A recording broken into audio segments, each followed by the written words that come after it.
Vamos a comenzar con el primero de ellos, que es el edema.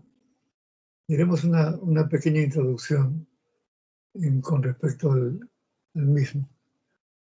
Recordaremos de que el agua es uno de los elementos más importantes, si es que no es el más importante, dentro de la composición del ser humano.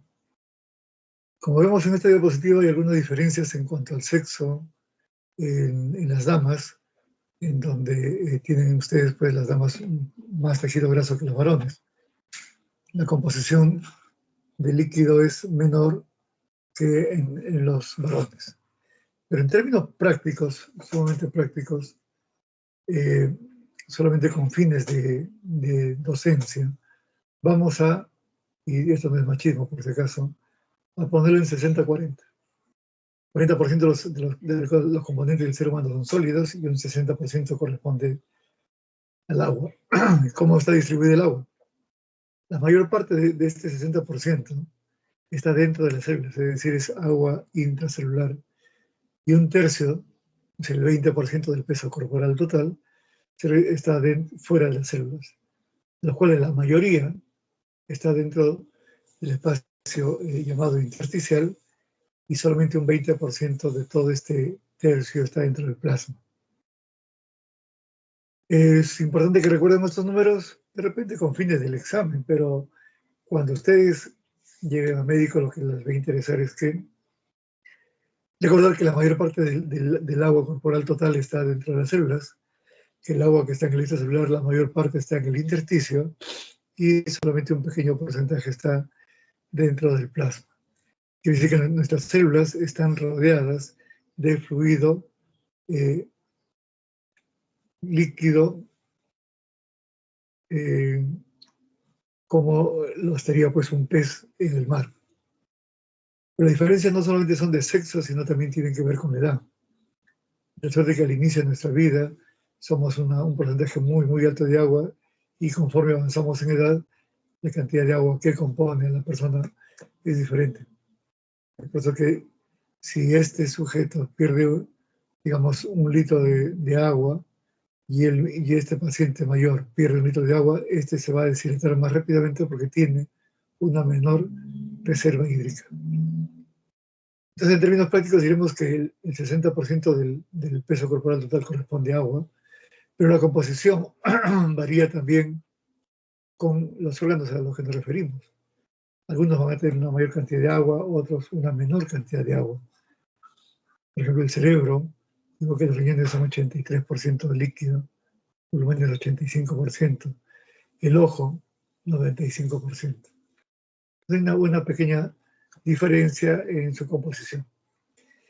Esta diapositiva nos sirve para recordar las fuerzas de Stirling. La fuerza de Stirling, que tiene una fórmula que la vamos a ver en la siguiente diapositiva, bastante complicada, nos sirve para explicar cómo es que los líquidos se mantienen en el intravascular. Hemos visto hace un rato que cuánto líquido hay en el intravascular, pues solamente un 20% del extra, del extracelular. Y la mayor parte del líquido se encuentra ¿dónde? En el intersticio. Hay una suerte de recambio de líquidos entre el intravascular y el intersticio, y eso depende justamente de las fuerzas de Stirling.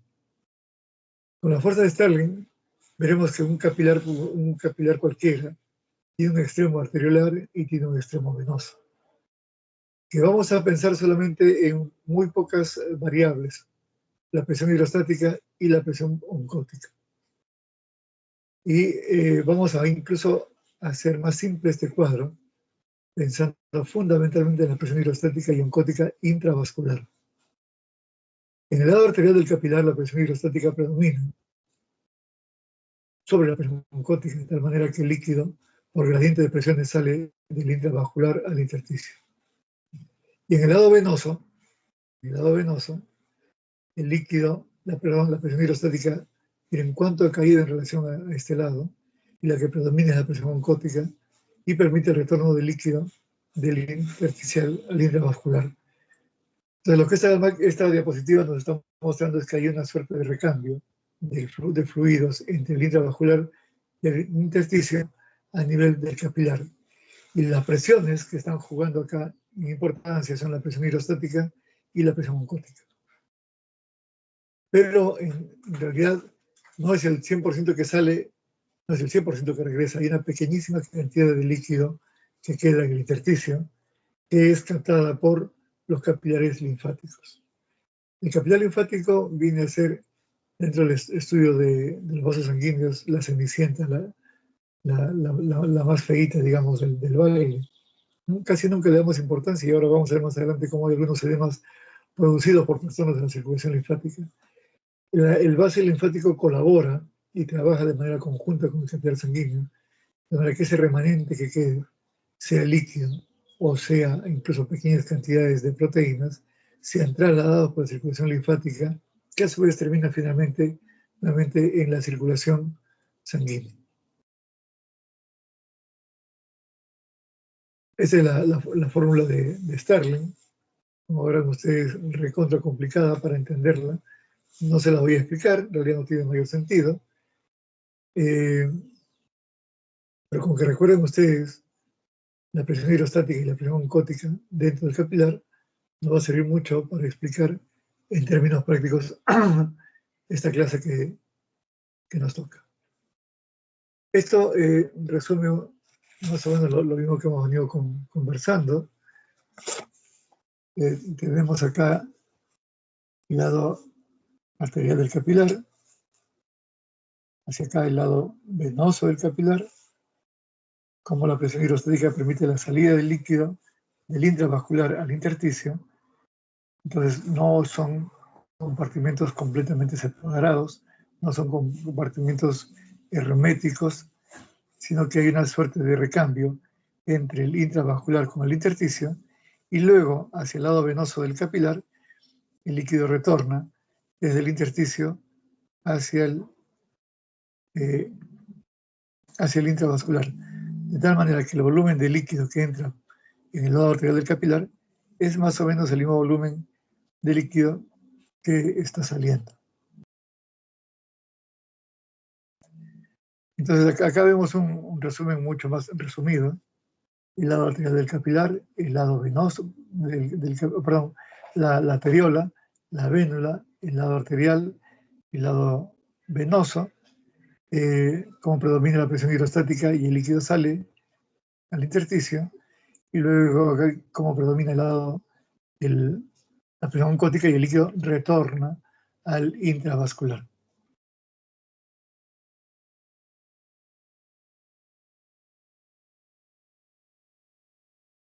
Esta diapositiva nos permite recordar lo que hemos mencionado, cómo el capilar linfático colabora o trabaja de manera conjunta con el capilar sanguíneo, retornando esa cantidad de líquido que no recapta, digamos, el capilar sanguíneo, lo recapta el capilar linfático.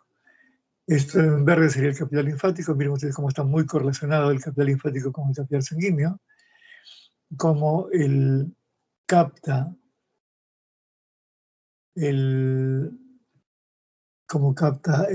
ese remanente que queda de líquido en el intersticio. Y como ustedes muy bien saben, no tienen solamente esta función. Cuando hablen de enfermedad arteriosclerótica, van a ver cómo en la formación de los kilomicrones a nivel intestinal tiene mucho que ver el capilar linfático. Finalmente, esta diapositiva, ¿qué cosa nos muestra? Que las células están rodeadas de líquido intersticial. Muy bien, hecha esta introducción, ya podemos entrar de lleno en la clase del día de hoy, que es el edema. ¿Cómo definimos el edema? Como el aumento de líquido en el intersticio. Entonces ya tenemos muy claro ahora dónde está en el intersticio. ¿Y cómo se manifiesta clínicamente? A través de lo que llamamos el signo de la fovea. El signo de la fovea es ese hoyuelo que se forma cuando hacemos presión con nuestro dedo sobre el tejido subcutáneo. Al hacer esta presión desplazamos de manera lateral el líquido que se encuentra en la zona, dejando este hoyuelo que conocemos como signo de la fovea. Es importante remarcar que este signo de la fovea se va a hacer presente solamente cuando el líquido retenido excede del 10% del peso corporal total. Quiere decir que si si yo peso 70 kilos y retengo un litro de agua, no voy a ver edema. 2 litros de agua, no voy a ver edema. Solo cuando pase del 10% de mi peso, que para el ejemplo era 70 kilos, cuando pase de 7 litros, recién podríamos observar el edema.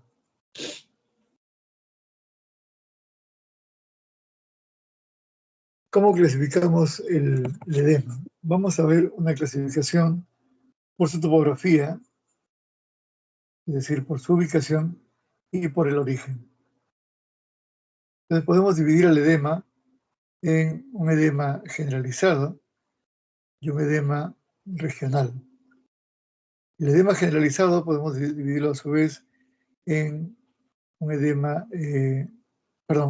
este es un edema simétrico y un edema asimétrico. Disculpen. El edema simétrico puede ser generalizado o puede ser localizado.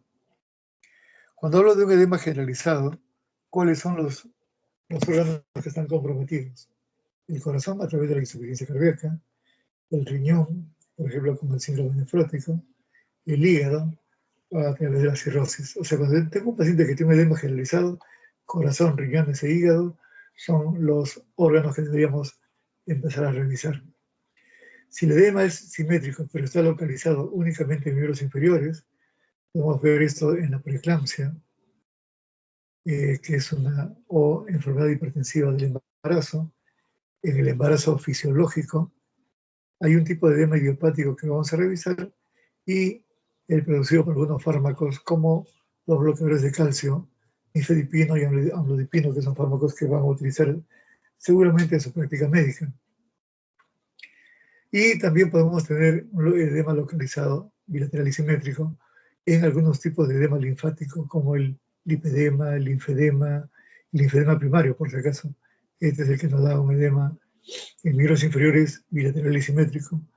A diferencia del linfedema secundario que nos va a dar un edema más bien asimétrico o unilateral. Entonces, cuando el edema es regional o es unilateral, hay que pensar sobre todo en miembros inferiores, en una insuficiencia de las válvulas de las venas, insuficiencia venosa, o una obstrucción venosa que casi siempre es por trombos de miembros inferiores, trombosis venosa profunda, el linfedema secundario al que hemos mencionado, algunas lesiones del subcutáneo, del tejido graso subcutáneo, como infecciones, por ejemplo, la celulitis o como quemaduras. Entonces, esta es la clasificación que vamos a desarrollar el día de hoy. Y ahora hablemos un poco de la fisiopatología del edema. Yo les mencionaba a ustedes que habían dos presiones que nos iban a importar mucho más. La presión oncótica y la presión hidrostática. Entonces, el edema puede producirse porque se incrementa la presión hidrostática o porque se reduce la presión oncótica. Al reducirse la presión oncótica, entonces estamos hablando de que queda líquido en el intersticio bajo la forma de un trasudado. En diapositiva más adelante vamos a definir lo que es un trasudado, que es importante para que ustedes entiendan la diferencia con el exudado, que ya representa patología. Entonces, si hay un desbalance entre la presión oncótica y la presión hidrostática, obtendremos lo que hemos mencionado y motivo de esta clase, el edema.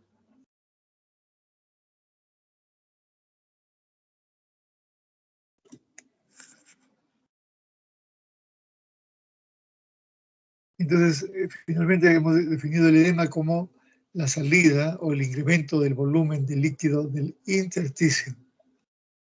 Por supuesto, si retorna menos líquido hacia el intravascular, va a haber una disminución del volumen intravascular. ¿Cómo reacciona el organismo? ¿Qué mecanismos compensatorios va a utilizar? Va a utilizar las neurohormonas de dos tipos, la vieja y conocida el eje renina-angiotensina-aldosterona. Ustedes recordarán que al haber una disminución del volumen intravascular, eso lo capta la mácula densa, y la mácula densa libera a la sangre la famosa renina. Y la renina es la primera enzima que sale a la sangre y da inicio a toda esta cascada que llamamos renina, angiotensina, aldosterona. ¿Qué hace la aldosterona, que es el efector final? Va a producir la retención de agua y sodio. Al haber retención de agua y sodio, esto va a producir un aumento, perdón, se me fue la diapositiva. Listo. Al haber un aumento de agua y sodio, entonces va a haber un aumento del volumen plasmático y el paciente va a empezar a incrementar de peso. Y aparecerá el edema cuando supera el 10% de su peso. El otro eje neurohumoral que se activa es el sistema arginina-vasopresina, más conocido por nosotros como hormona antidiurética, HAD, HAD, que retiene agua libre. Es decir, mientras el sistema renina-angiotensina retiene agua y sodio, el sistema arginina-vasopresina retiene solamente agua libre. El resultado final sigue siendo el mismo, el aumento del volumen plasmático. Muy bien, entonces ahora veamos los edemas más importantes que a mi juicio deberíamos ustedes recordar. Comenzaremos con el edema cardíaco, el edema producido por insuficiencia cardíaca. Es un edema de inicio gradual, progresivo, localizado en los miembros inferiores. El edema cardíaco comienza en los miembros inferiores y por razones de gravedad comienza desde los pies hacia los tobillos, finalmente las piernas y puede seguir ascendiendo, es decir, es un edema ascendente, que no se ve en las mañanas, al menos no de manera importante, sino se ve fundamentalmente en las tardes, por eso decimos que es un edema vespertino. Al inicio es semiblando, recordemos que los edemas pueden ser blandos, semiblandos, semiduros y duros. Entonces el edema cardíaco es característicamente un edema semiblando, pero conforme pasa el tiempo, sobre todo en las insuficiencias crónicas, se va endureciendo, va cambiando el color de la piel, se va pigmentando. Es un edema que aumenta con la posición, cuanto más tiempo de pie esté el paciente, mayor es el edema, y disminuye al estar en posición de decúbito o incluso al levantar las piernas. Recordemos que el edema cardíaco, el edema por insuficiencia cardíaca, no es un síntoma o un signo aislado. Debe venir acompañada de todo un cortejo sintomático que corresponde a la insuficiencia cardíaca. Tienen ustedes en esta tabla los criterios de Framingham para falla cardíaca. Framingham divide a la insuficiencia cardíaca o los signos de insuficiencia cardíaca en criterios mayores y criterios menores. Miren ustedes cómo el edema, del cual estamos hablando el día de hoy, corresponde a un criterio menor de insuficiencia cardíaca. Es decir, por sí solo hace diagnóstico de falla cardíaca, no señor. Es un criterio menor de Framingham. Entonces, ¿qué requiere? Requiere que evaluemos la presencia de criterios mayores. ¿Cuáles son? Disnea paroxística nocturna, crepitantes, finos y húmedos, el edema agudo pulmonar, la cardiomegalia, sea radiológica, clínica o electrocardiográfica, la presencia de un ritmo de galope o un tercer ruido, ingurgitación yugular, el aumento de la presión venosa central, reflujo hepatoyugular y, esto es también importante, si el paciente no llega a retener el 10%, es decir, no evidencio edema, pero yo sospecho, porque tengo otros criterios mayores para la falla cardíaca y le doy terapia diurética y el paciente empieza a perder más de 4 o 5 kilos con tratamiento, tengan por seguro que eso también es un criterio mayor para falla cardíaca. Esto es lo que muchas veces llamamos como ensayo terapéutico. No estoy muy seguro, pero si le doy diurético y mejora el paciente, mejora de la disnea, desaparecen los crepitantes, eso lo puedo usar como un criterio mayor para insuficiencia cardíaca. Entonces, ¿el edema solo me hace el diagnóstico de insuficiencia cardíaca? Para nada. El diagnóstico del edema es parte de un cortejo sintomático mucho más complicado, mucho más importante, que puede darnos, por ejemplo, como en esta gráfica, la intolerancia al decúbito, el paciente tiene que estar sentado para poder respirar mejor, la disnea de esfuerzo, el edema de miembros inferiores. Muy bien, pasamos al segundo órgano en nuestra lista, que es el riñón. Dijimos que el riñón, a través del llamado síndrome nefrótico, sobre todo, nos iba a dar el edema. El nefrítico también. Y si han hecho ustedes renal, que me imagino que ya hicieron, verán que los nefrólogos se esfuerzan mucho en diferenciar el síndrome nefrítico del síndrome nefrótico. ¿Cuál es la principal diferencia? El síndrome nefrítico tiene dentro de su triada diagnóstica la hipertensión, que no está puesta acá, la hematuria, que nos da un color como, a veces incluso como lavado de carne o como Coca-Cola, dicen acá, porque hay hematuria. Entonces, hematuria, hipertensión y edema es la triada que caracteriza el síndrome nefrítico. Los nefróticos no tienen una hematuria significativa y generalmente no hay hipertensión, a menos que esta sea preexistente. Lo que caracteriza el síndrome nefrótico, y es por lesión de la membrana glomerular, la presencia de una proteinuria masiva. Entonces hay daño en los podocitos que conducen a que ya no actúen como una barrera importante y termina produciéndose la salida de las proteínas. Recordemos que las proteínas tienen un peso molecular muy grande y este peso molecular grande impide que pase por estos podocitos. Cuando estos podocitos se lesionan, permiten que las proteínas puedan salir de manera significativa. ¿Cómo es el edema del síndrome nefrótico? Es un edema que también tiene un inicio gradual, es progresivo, inicialmente ocurre en las zonas donde el tejido conectivo es muy laxo, como en la cara, como en los párpados, como en los genitales, y su consistencia es blanda. Entonces aquí ya vemos unas diferencias importantes con el edema cardíaco. Mientras que el edema cardíaco aparece fundamentalmente en miembros inferiores y luego va ascendiendo, el edema del síndrome nefrótico aparece más bien en las zonas donde el tejido conectivo es muy blando, iniciando en las caras, en la cara o en los genitales. Puede aparecer también incluso en las mañanas, o sea, es un edema que no tiene nada que ver con la posición, es un edema que puede verse desde las mañanas y que además es blando, indoloro, y va aumentando con la posición de pie o el estar sentado o el tomar demasiada agua. ¿Qué es lo característico del edema, que el síndrome nefrótico? La proteinuria. Obviamente, si pierdo proteínas por orina, habrá una disminución de las proteínas en sangre. Y al disminuir las proteínas en sangre por debajo de 2.5 gramos por decilitro, va a caer la presión oncótica. Entonces, recordemos que la presión oncótica tiene mucho que ver con la permanencia del líquido en el intravascular, como ya hemos visto con las fuerzas de Starling. Entonces, el síndrome nefrótico es un edema facial que debe ir acompañado además de hipoluminemia, de proteinuria y algunos otros elementos como el aumento de peso, la fatiga, la citis, derrame pleural, que no es un síntoma infrecuente por el que nos llaman. Nuevamente lo mismo, miren ustedes los ojitos de secatura, miren la fase abotagada, no está gordita, sino está hinchada por el edema.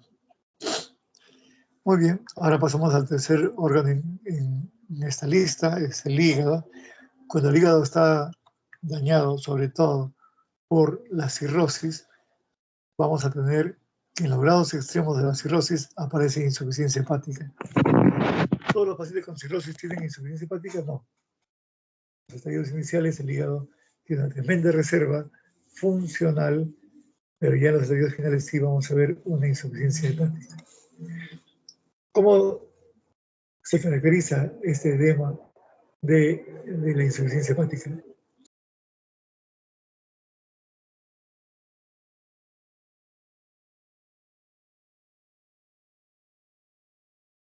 El edema, el líquido acumulado en el abdomen, se denomina ascitis. Inicia el edema acá y luego con el tiempo afecta a los miembros inferiores. Es decir, ¿el edema cardíaco podría tener ascitis? sí en los edemas crónicos de larga data, pero inicia siempre en los miembros inferiores y recién con el tiempo pudiera localizarse en el abdomen. El edema de la insuficiencia hepática inicia en el abdomen. Disminuye en la posición de cúbito lateral izquierdo. Ahora cuando hablemos del edema gestacional veremos por qué motivo, izquierda y no derecha. Hoy disminuye con la elevación de los miembros inferiores y debe ir acompañado de otros síntomas de ¿qué? De insuficiencia hepática. ¿Cuáles son? Ictericia, telangiectasias, ginecomastia, la circulación colateral o red venosa colateral, esplenomegalia, el vello púbico cambia a su forma ginecoide y la presencia de hemorroides. Miren ustedes un ejemplo de telangiectasias. Este es el famoso signo de la oleada. Para hacer el signo de la oleada necesitamos un segundo examinador que coloque la mano como está puesto aquí en el medio del abdomen. Colocamos la palma de la mano en uno de los extremos, en lo que sería el flanco del lado izquierdo en este caso, y con los dedos de la otra mano damos pequeños golpeteos en el flanco del lado derecho, y al hacer esto vamos a generar ondas en el agua que está acá, que van a ir avanzando y van a golpear nuestra mano. Si yo doy un golpecito acá y transmito una onda de fluido hacia acá, hacia la otra mano, a eso vamos a llamar signo de la oleada positiva. Ictericia y las palmas hepáticas, que son palmas rosadas en los bordes o rojas en los bordes con un centro pálido.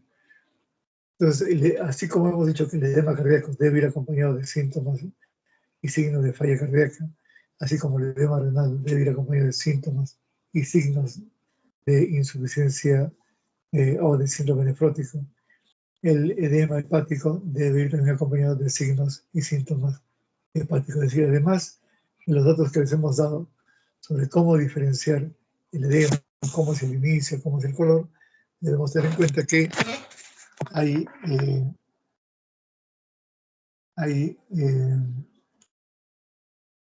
otros signos y síntomas asociados.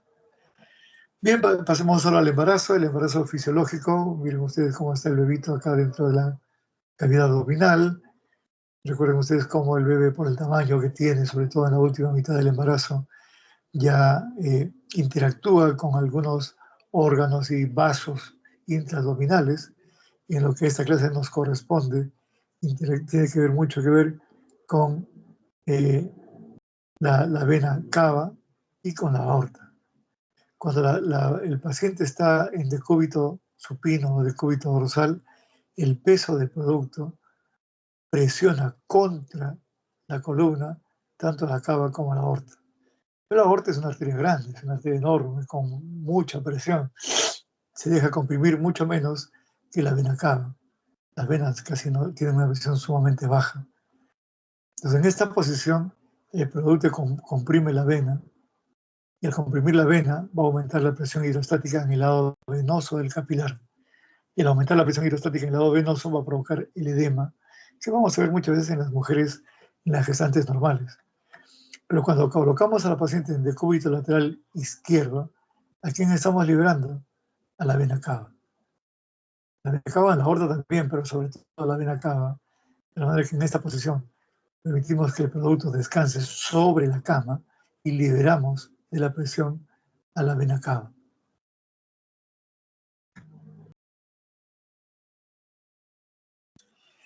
Muy bien, entonces veamos cómo es el edema gestacional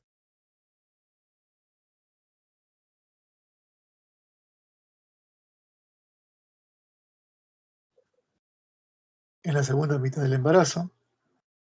Es progresivo, es leve, fundamentalmente en los pies y en los tobillos, es blando, blanco, incoloro,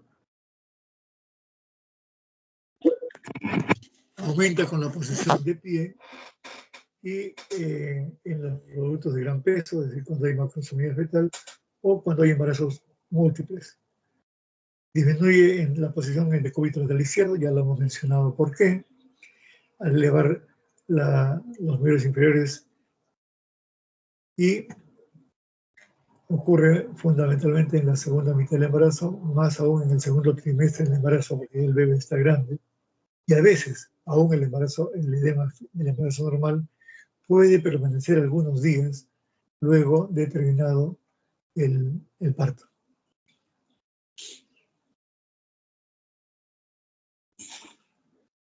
Hablemos ahora de la preeclampsia. Dijimos que la preeclampsia es la hipertensión del embarazo. El edema no es gradual, sino aparece de repente de un día a otro, solamente en la segunda mitad del embarazo. Se localiza no en las piernas, como hemos visto en el embarazo normal, sino se dirige hacia la cara y hacia las manos. Es blando, indoloro, también aumenta con la posición de pie, mejora el decúbito de la ligera, pero no desaparece. Y va acompañado de otros síntomas propios de la preeclampsia, como son la cefalea, la epigastralgia, trastornos visuales como pues, las fotopsias, y por supuesto, el signo cardinal para hacer el diagnóstico de preeclampsia es la hipertensión. Tiroides. La tiroides puede tener en dos formas, el hipotiroidismo y el hipertiroidismo, y en ambos casos vamos a tener edemas. Recordemos que la tiroides es una glándula que está en la base del cuello, que tiene relación con el cartílago, con la laringe, con el cartílago cricoides y el cartílago tiroides, y la tráquea, que tiene un istmo, que tiene dos alas, que son los lóbulos, y pueden aparecer edemas tanto en el hiper como en el hipotiroidismo. Este edema de la tiroides vamos a llamarlo mixedema. Es de inicio gradual, es progresivo, localizado en la cara, en los párpados, en el dorso de las manos, cuando es hipotiroidismo, y cuando es hipertiroidismo está más ubicado en la región pretibial. Su consistencia es más bien elástica. ¿Por qué? Porque no es una retención realmente de fluidos, sino hay más bien la presencia de un tejido o un líquido mixomatoso. Es pálido o blanco en el hipotiroidismo, pero en el hipertiroidismo, cuando el edema es pretibial, es más bien algo amarillento, algo como marfil.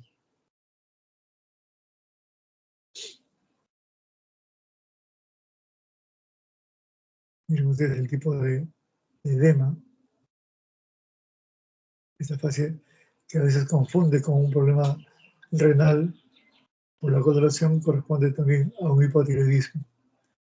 Habíamos hablado rápidamente de los vasos linfáticos, dijimos que los vasos linfáticos iban en ayuda de los vasos sanguíneos, y cuando hay obstrucción, cuando hay un daño, cuando hay un bloqueo a nivel, por ejemplo, en esta zona podemos tener un linfedema asimétrico que corresponde a un linfedema secundario. Hemos mencionado que el linfedema primario es diferente. Entonces aquí tenemos una imagen de cómo es el linfedema primario. Dijimos que era bilateral, es más o menos simétrico, no es exactamente igual. Es de inicio gradual, de curso progresivo, localizado en las piernas y en el dorso de los pies. Si queremos hacer un signo de pliegue no vamos a poder hacerlo. Es de predominio vespertino, es decir, incrementa en las tardes. Es duro. El edema del linfático es duro. Y pueden haber cambios en el color de la piel, en la piel se vuelve hiperkeratósica, papilomatosa, es decir, como piel de naranja. Por supuesto que produce una sensación de pesadez en los pies. Este edema aumenta con el calor y con largos periodos de actividad, mejorando sin desaparecer cuando uno eleva las piernas. Es más frecuente en mujeres que en varones entre la segunda y tercera década de la vida. Y el edema idiopático es un edema que no conocemos una causa, es decir, lo ve el cardiólogo, no hay problemas cardíacos, lo ve el nefrólogo, no hay proteínas, tiene un buen nivel de albúmina, revisamos el hígado está muy bien, revisamos las venas están muy bien, revisamos los linfáticos, revisamos la tiroides y no encontramos nada. A eso llamamos idiopático. Es más frecuente, casi exclusivamente se da en mujeres. Se localiza a veces en la cara, en las manos, en las piernas, de predominio diurno, de color normal. Produce algunas molestias, pero es indoloro. Aumenta si comemos sal, disminuye. Si hacemos una dieta hiposódica, disminuye incluso con la dieta o los ejercicios. Y como decía, afecta a las mujeres casi exclusivamente, sobre todo alrededor de la época de la menopausia. A veces distensión abdominal, trastornos psicológicos, emocionales, etc. Dijimos que algunos fármacos podrían darnos también edemas, ¿sí? ¿Cuáles son ellos? Fundamentalmente, para el caso de los cardiólogos, los bloqueadores de canales de calcio, en donde el amlodipino, el nifedipino pueden darnos, son muy frecuentes. Las tiazolidinidionas, me parecen trabalenguas, algunos AINES, los esteroides, por supuesto, los corticoides, tan frecuentemente usados. Y aquí voy a hacer un paréntesis para recordarles, o para decirles que actualmente las generaciones más jóvenes de médicos utilizan los corticoides para cortar enfermedades, pero a expensas de producir alteraciones a otro nivel. Lo que estoy diciendo es, el día que ustedes decidan usar corticoides, sepan que lo hacen no solo para cortar la enfermedad, sino porque realmente se requiere desde el punto de vista fisiopatológico. He visto muchas veces, tiene una laringitis, o una faringitis, o una amigdalitis, corticoides. No tiene ningún sentido. Bien, esto es para hacer un resumen de esta parte del edema. Hemos recordado cómo en un vaso normal, la presión hidrostática permite la salida de líquido del intravascular al intersticio, como en el lado venoso la presión oncótica permite el retorno. Estos puntitos acá son las proteínas que se quedan dentro del plasma, porque como hemos visto su tamaño molecular es grande y no permiten su salida. Todo el día de hoy hemos hablado de lo que es un trasudado, es decir, las modificaciones entre la presión hidrostática y la presión oncótica, un desbalance entre los mismos, que permiten que más líquido se quede en el intersticio, generando pues el edema. La composición de este líquido que está en el intersticio, que se queda en el intersticio, es casi la misma de la composición, me refiero a agua y electrolitos, del líquido que está en el intravascular. En cambio, van a ver ustedes y van a escuchar que muchas veces cuando hay un líquido en el abdomen, el líquido en la pleura, líquido en algún otro sitio, en una articulación, por ejemplo, lo primero que tenemos que diferenciar si estamos frente a un trasudado o un exudado. El exudado es de tipo inflamatorio, algunas veces infeccioso, otras muchas veces no, pero que aumenta la permeabilidad del endotelio capilar, permitiendo la salida de estas proteínas hacia el intersticio. Entonces cuando la composición de líquido extravascular tiene una fuerte cantidad proteica, eso, señores, ya no es un trasudado, sino es un exudado. ¿Hasta aquí tienen alguna pregunta antes de concluir? Señorita delegada.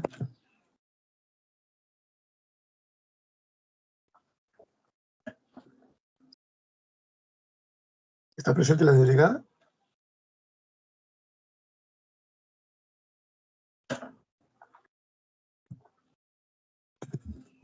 La delegada sí está presente, pero... Sí, doctor. Entiendo que no prendía mi micro.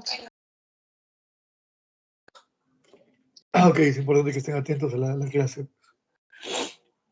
Muy bien, entonces, en resumen de esta clase, hemos visto que el edema puede verse a un aumento de la presión hidrostática, como en el caso de la insuficiencia cardíaca, a una disminución de la presión oncótica, como hemos visto en el síndrome nefrótico y en la insuficiencia hepática, en aumento de la permeabilidad capilar, como se puede ver en los cuadros inflamatorios, por ejemplo, la celulitis, y a una obstrucción del drenaje linfático, como en el linfedema primario o secundario. Entonces ahora pasamos a la siguiente parte de la clase, que es la cianosis, la segunda mitad de la clase. Y vamos a ver también algunos recuerdos con respecto a lo que es la oxigenación. Definimos cianosis como la coloración azulada de piel y mucosas. Es un signo cardinal en la definición de los trastornos de oxigenación tisular. Desde el punto de vista del laboratorio, diremos que la cianosis requiere una hemoglobina reducida superior a 5 gramos por decilitro. Normalmente, este es de 2.5 a 3. O sea que normalmente tenemos hemoglobina reducida. Sí. O sea, no toda la hemoglobina que llega al pulmón se oxigena, ya veremos que no. Para eso nos va a servir esta diapositiva, donde esta gráfica nos muestra cómo el aire entra desde fuera hacia adentro, hacia los alveolos. Y en el alveolo, bueno, vamos a tener una concentración de gases como esta, un PO2 de 100 y un PCO2 de 40. Ustedes dirán, pero si el oxígeno ambiental es el 20% de la presión atmosférica, que es 760 milímetros de mercurio, entonces, ¿por qué el PO2 es 100 y no es 150? Bueno, eso imagino que lo revisaron ustedes en su curso de fisiología respiratoria, pero recordemos que hay también una presión de vapor de agua que es de 47 milímetros de mercurio, y se hacen algunas sustracciones que nos llevan a esto. Debemos recordar en términos prácticos, que la presión alveolar de oxígeno es de 100 milímetros de mercurio y la presión alveolar de CO2 es de 40 milímetros de mercurio. Entonces recordemos de que en la arteria pulmonar que lleva sangre venosa con esta concentración de gases, es decir, un PO2 de 40 y un PCO2 de 46, llega hacia el pulmón para la hematosis. Sabemos todos de que la función principal del pulmón es la hematosis, que es la oxigenación de la sangre venosa. Llega la sangre, llega hacia acá, y el PO2 de 40, y acá el PCO2 de 100, entonces debe pasar el oxígeno desde el alveolo hacia la sangre, y el PCO2 que está en 46 y aquí 40 va en sentido opuesto, también por gradiente de presiones. De tal suerte que cuando la sangre sale del pulmón, sale oxigenada. Pero un momentito. Si acá tiene 100, ¿cómo es que tiene 96? ¿Por qué no tiene 100 el PO2? Porque en términos prácticos, si bien cada capilar debe estar en relación con un alveolo, a veces, como por ejemplo en este momento, nuestra respiración es muy superficial. No todos los alveolos se distienden. Como no todos los alveolos se distienden, no todos los alveolos tienen esa presión de oxígeno. Y algunos capilares pasan y casi no oxigenan su sangre. Entonces, hay una diferencia normal, que esto lo habíamos mencionado en esta diapositiva, de hemoglobina no oxigenada, es decir, hemoglobina reducida, que está entre 2.5 y 3 gramos por ciento. Entonces, se explica esta diapositiva porque no siempre, no todos los alveolos están oxigenando a no todos los capilares. Por supuesto que la mayoría sí. Bueno, entonces en sangre arterial podemos tener una presión parcial de oxígeno de 96 hasta 100 incluso a veces, y una presión parcial de CO2 de 40. Esto pasa a las cavidades izquierdas, pasa hacia la aorta, que cuando se capilariza, los tejidos extraen el oxígeno y botan el CO2 hacia los capilares. El CO2 viene a ser como la basurita producto del metabolismo celular.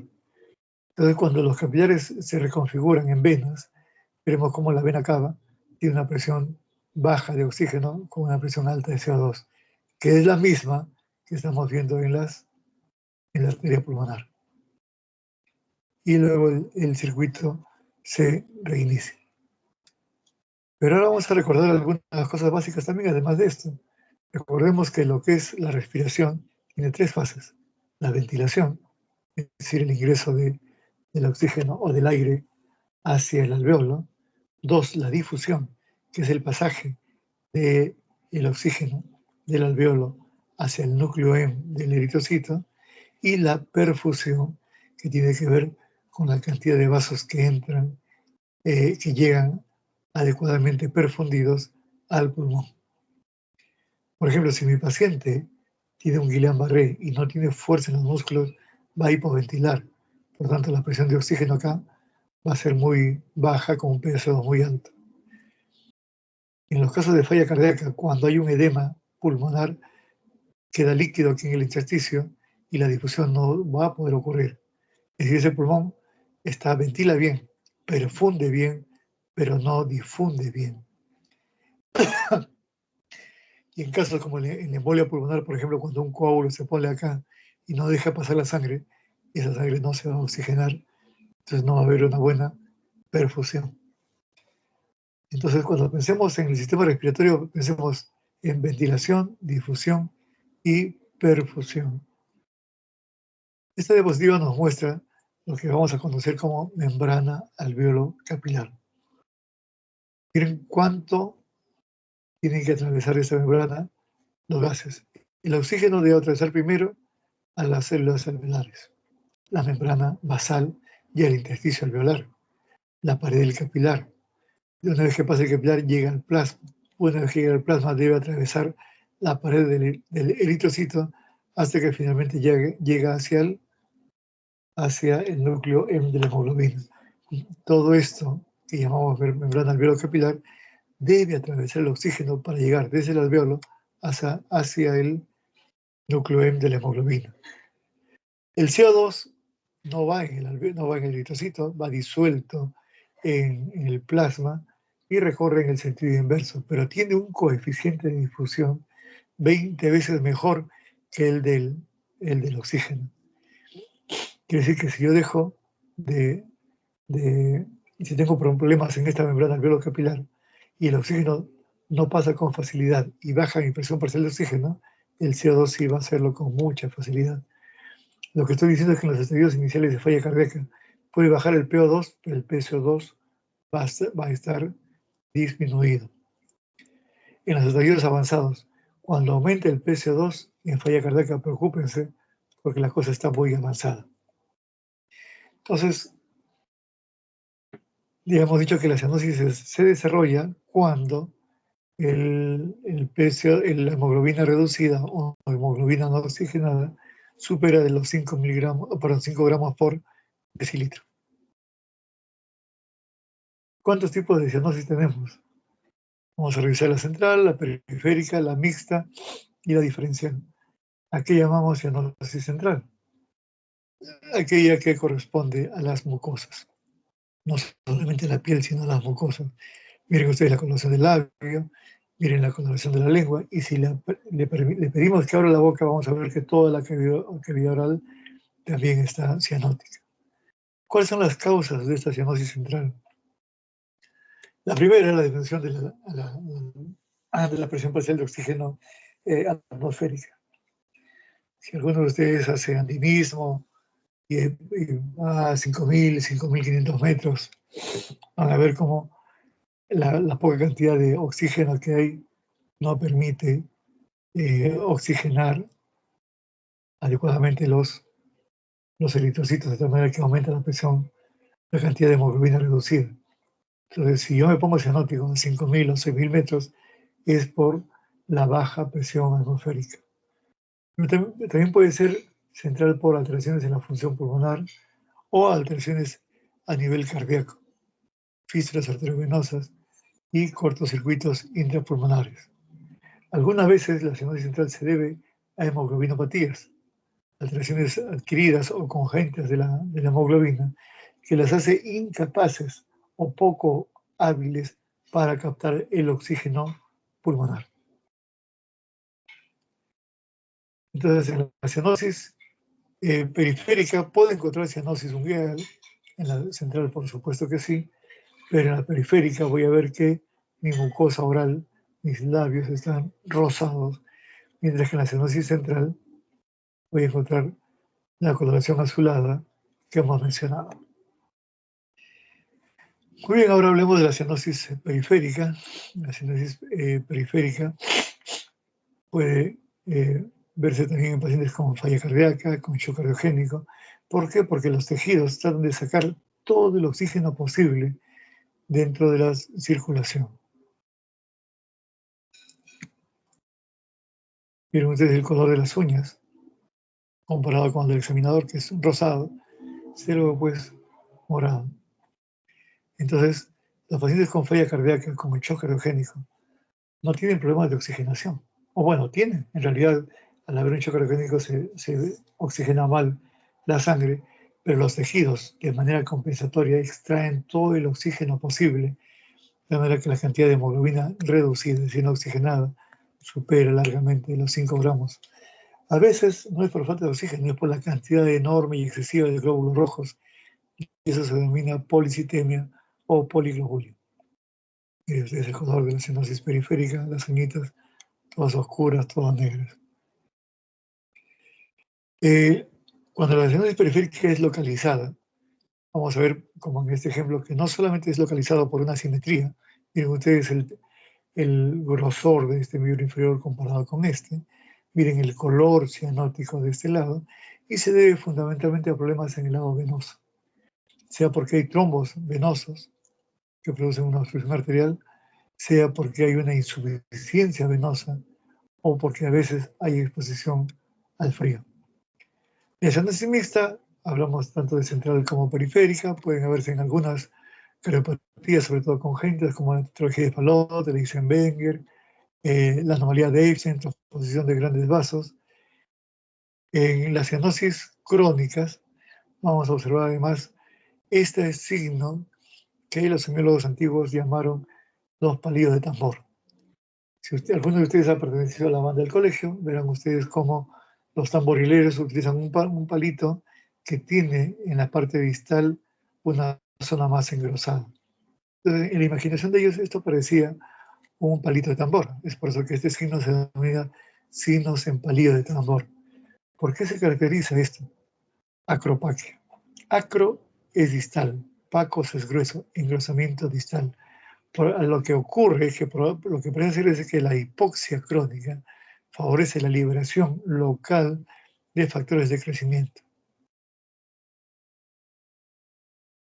Miren ustedes las uñas, tienen forma de lo que antiguamente llamamos en vidrio de reloj. Ustedes han visto los relojes de los abuelos, tienen una luna, tienen un vidrio de forma cóncava, convexa. Actualmente todos los relojes son planos. Bueno, cuando hay relojes ya todo el mundo usa celulares, pero esa era el símil que hacían los antiguos. Uñas cianóticas en vidrio de reloj, acropaquia, dedos en palillo de tambor, propio de las patologías con hipoxia crónica, tanto respiratorias como cardíacas de manera crónica. Y finalmente, ya para acabar la clase, vamos a hablar de la cianosis diferencial. Nos remitiremos primero acá. Esta es la arteria aorta, esta es la arteria, el tronco de la arteria pulmonar con sus dos ramas, y iniciando la rama izquierda de la pulmonar, normalmente el feto tiene una arteria adicional que se llama ductus arterioso o también llamado canal arterial. Cuando el producto nace, bueno, ¿y para qué sirve? Ustedes entenderán que cuando el bebé está en el útero de la madre, no tiene para qué respirar, los pulmones no tienen función. Realmente el pulmón del bebé es la placenta, es quien oxigena a través del oxígeno de la madre al bebé. Entonces, ¿para qué tendría que ir sangre al pulmón si el pulmón no funciona? El bebé no respira. Entonces, para eso tenemos esta arteria que deriva la sangre que va por la pulmonar hacia la aorta.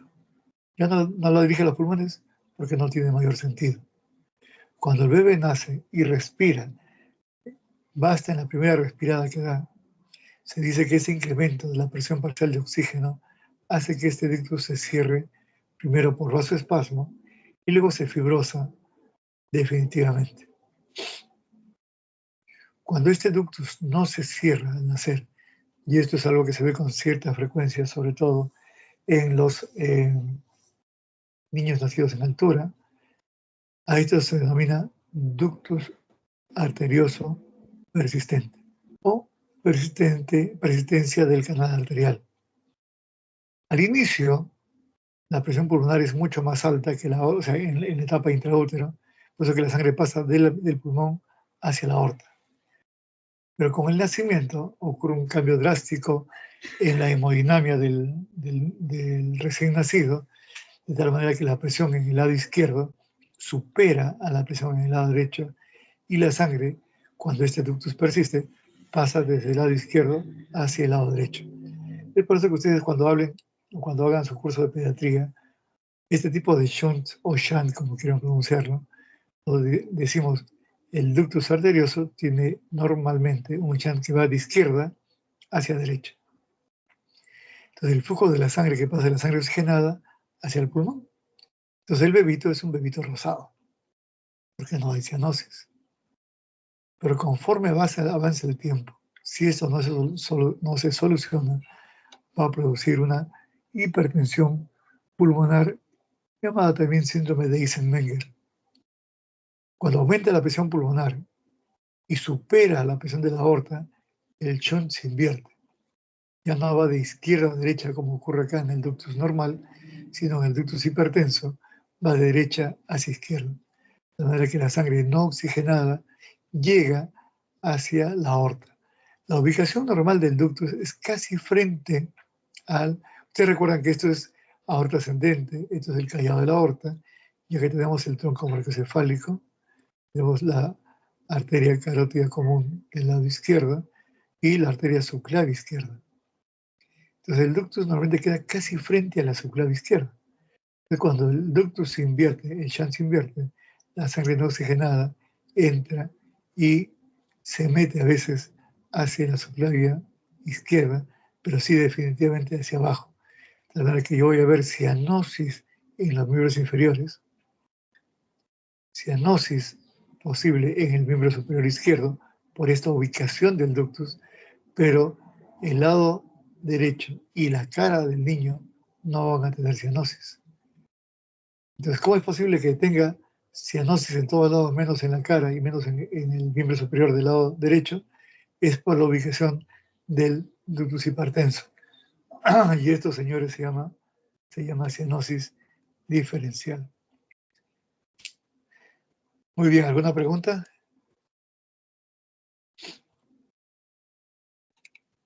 Doctor, yo quería consultarle sobre la teoría de la noche. Va a ser hoy día a las 7, ¿verdad? Sí, si les Ya, doctor, parece con bien. esto ya terminaríamos las teorías con usted, de choque cardiogénico. Ya, todos están de acuerdo, ¿no? Sí, Ya, doctor. ya con tus compañeros. Sí, sí, doctor, está bien. Le voy a enviar el link de la reunión también, unas horas antes.